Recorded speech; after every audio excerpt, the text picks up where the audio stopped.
My 24 male father, 78, had fallen seriously ill a while back and had to be admitted to the hospital. The issue though is that my brother, 25, was against giving him treatment. When my girlfriend and I told him that he wasn't well, he refused to admit him there. He said that my dad was old and that unnecessary medicines would just cause him more suffering and prolong it, and that he deserved to pass away peacefully at home.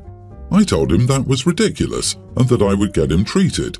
He flipped out at that and said that he should be the one deciding as he's older and that I have no idea what I'm talking about. I said I didn't care and that he couldn't stop me from getting my father medical treatment. He and his girlfriend protested, but I wouldn't budge.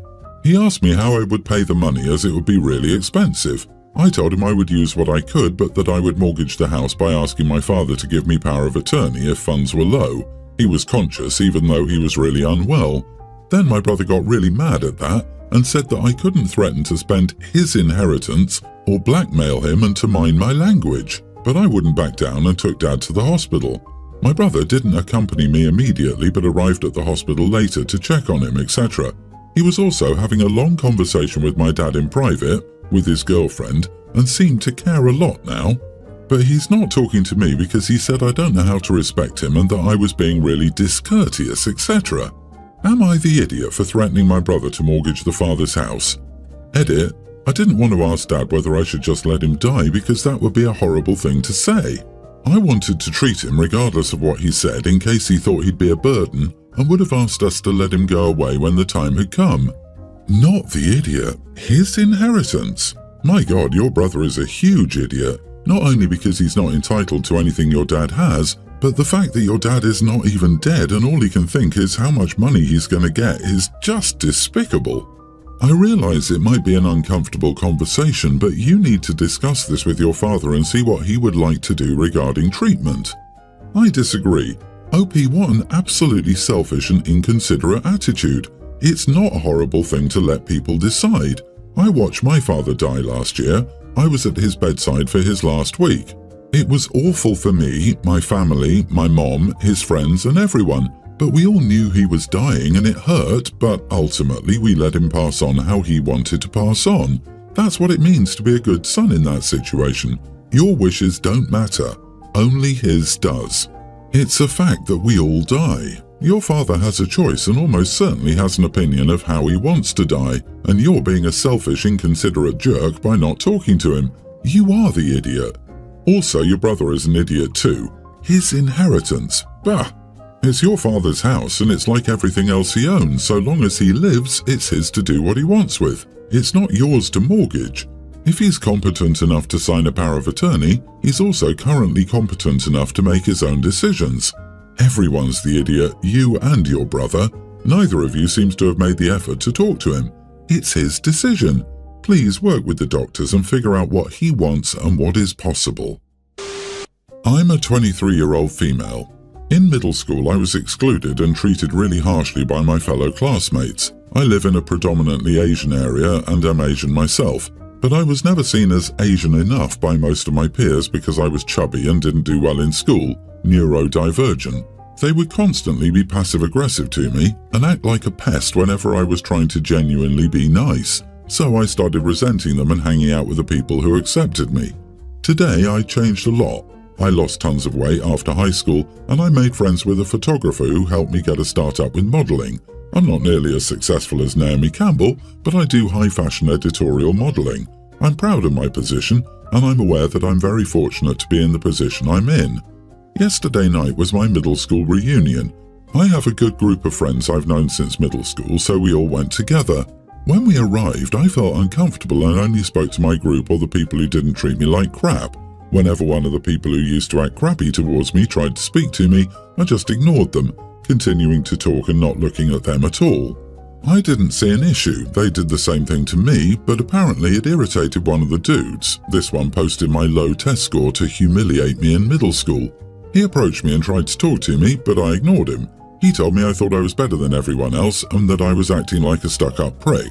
I replied that I am better than everyone else and that's why I have a more successful career. We then had some back and forth because I mentioned that he treated me like crap, so he shouldn't act entitled to my time or respect. At that point, my friends told me to let's leave.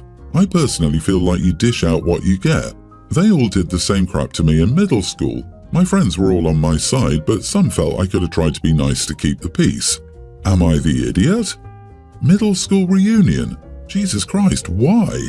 I wouldn't go to my high school reunion if I were guaranteed money for going. My best friend has been my best friend since middle school, and I wouldn't go for her, but she'd never suggest I go. Everyone's the idiot here because it's a middle school reunion. No one cares. All of you need to grow up. Not at all. You should have seen me at my 40-year kindergarten reunion. It was one for the ages. Who eats glue now, Gary? Let's see you smear the finger paint on me again, Rachel. So, Larry, you still peeing in the sandbox? Good old times. So basically, to punish the children that acted like children, you, as an adult, acted like a rude child. Gotcha. Also, I am better than everyone else, in front of everyone else, including your friends. Bet they felt awesome. Yep, you are the idiot. Congrats, OP, you're now the bully. If you practice harder, you can turn it up for your high school reunion. Acting like this at a middle school reunion? Please. You could have handled this situation differently and showed some maturity on your level. I get that those people treated you like crap, but you aren't helping your case by doing the same thing they did to you. You know how you show a person up who's bullied you? Not stoop down to their level. None of us are the snot we used to be in middle school. Many years after I graduated, I discovered the kids who were the meanest had rotten home lives. They acted out at school because it was the only way to feel good about themselves. It's okay not to forget. Forgiving is actually for your benefit. I cleanse your heart of the anger you hold. My son lost his first wife when their 2 children were preschoolers. My grandson is now nearly adult and my granddaughter is in her mid-teens. Their relationship with my son has been on a downward spiral for years. It started when he and his current wife moved in together. She had 2 kids of her own, and early on they showed extreme jealousy whenever their mom would pay any attention or buy anything for my grandkids.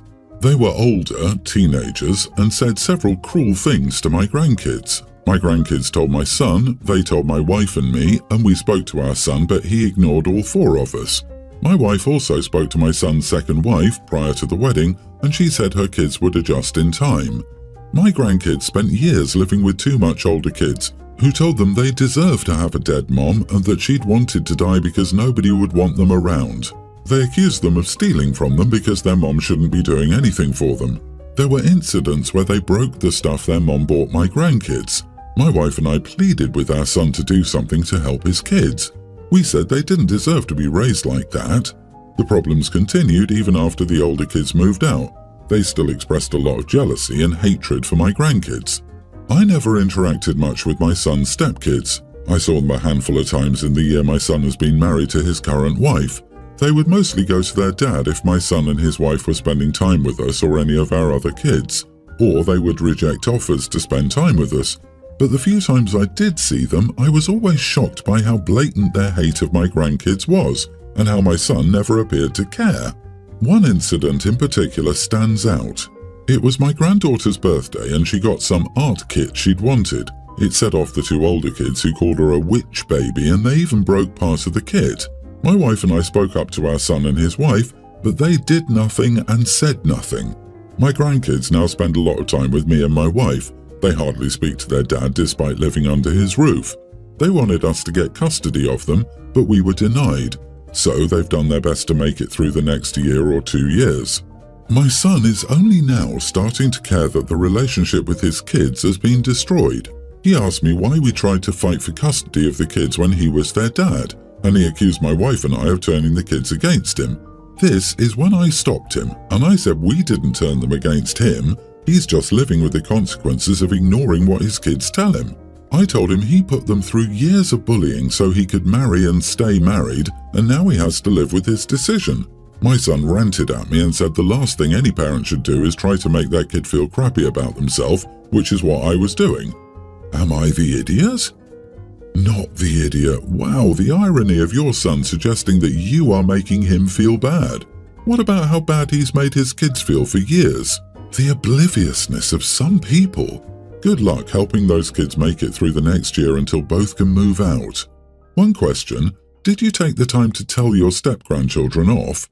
If you haven't, I suggest you do that as soon as possible and in front of your grandchildren. I bet they would love to see that. He's had plenty of opportunities to ensure the relationship with his kids would be better. In addition to his kids and you telling him about things that happened, he's also witnessed things, like the example you're giving with the birthdays. You're not turning his kids against him, you're giving his kids a place to escape their home situation, and the only reason that's a necessity is because their dad didn't defend them against that. That's on him. Your son should have kicked his stepkids out of his house years ago. Why do people let some random kids mistreat their kids? Your son is dead wrong. You should make your kid feel crappy if they're being crappy. Those kids are going to go no contact the minute they can. I'm glad you've been there for your grandkids. It's getting to be the rainy season where I work. It will rain for the next 4 or 5 months. Daily. I was packing up my stuff to take to work and I was packing my boot dryer. My wife hoped I could leave it home since they needed it too. I was interested, so I asked why she needed it. She said that she does lunch supervision once a week and that our son shovels snow. I asked if this lunch supervision soaked her boots for 10 hours a day for weeks on end, and that the same question went for my son and his constant snow shoveling. She said no, and that I was making her feel stupid and useless by pointing out that I need the boot dryer to be comfortable at my job. I feel bad if I made her feel this way, but an adult should be able to understand that stuff without being told.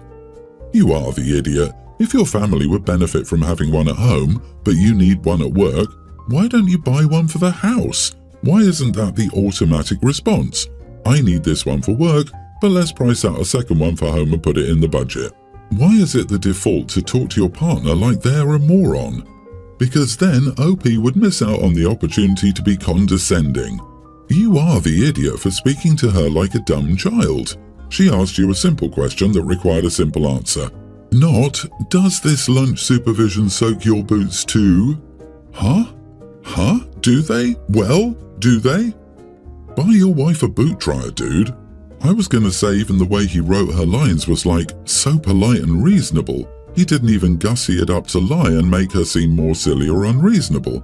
If anything, it sounds like she was sort of passively saying that they could use one for both places. Hint, hint, nudge, nudge, she said in a knowing voice. The dummy just didn't take the hint and was kind of a jerk about it and is now getting dunked on online. Update, it turns out I'm definitely the idiot. As I stated, it takes weeks for deliveries here. There was a package waiting for me when I arrived at camp. My wife had purchased a new, very good new boot dryer for me and was trying to surprise me. She didn't want me to lug my old one up. I've already called her and apologized. Our nanny is expecting us to rehire her after she takes maternity leave. However, there was a misunderstanding because how she worded it each time led me to believe she was quitting. She would say things like she was going to have to take leave to take care of her baby, or she was planning not to work after having her baby, not take time off to take care of her baby, or take a break to take care of her baby. She ended up having a baby prematurely and told me she had to stop working earlier than she expected. Because of this, we were caught off guard for childcare as we'd expected a little more time to find a new nanny. In the end, we ended up putting our daughter in daycare. Our daughter liked it and we thought it worked well enough, but now the nanny has called about coming back. We were confused and said we thought she quit. She said that she just meant she was taking maternity leave, not that she quit. If she'd meant just a break from maternity, she would have clarified when she planned to return. The nanny says she was expecting to have a job there when she was ready to return to work and doesn't know what else to do because she doesn't have anything else lined up. Initially, when we hired her, we told her we would need a nanny until our daughter started grade school, which is still 2 years away.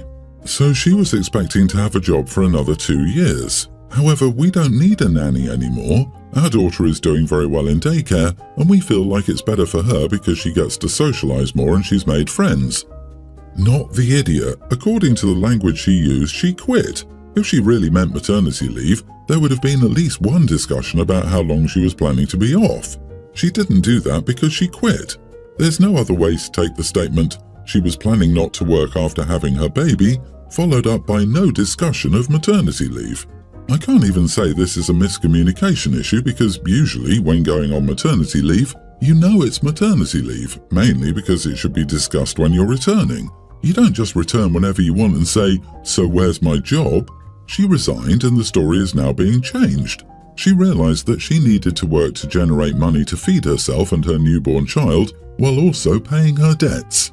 OP, you found a better fit for your child. Tell her you can give her a letter of recommendation and you wish her the best, but you found a better fit for your situation. It's good you put your child in daycare because it's reliable childcare. Also, does she plan to bring her baby while she nannies, or will she hire her own, smaller, less expensive nanny? So OP would be paying the nanny for substandard service while the nanny subsidized her childcare costs at OP's expense. Is your daughter happy in daycare? Keep her there. Do what's best for your daughter.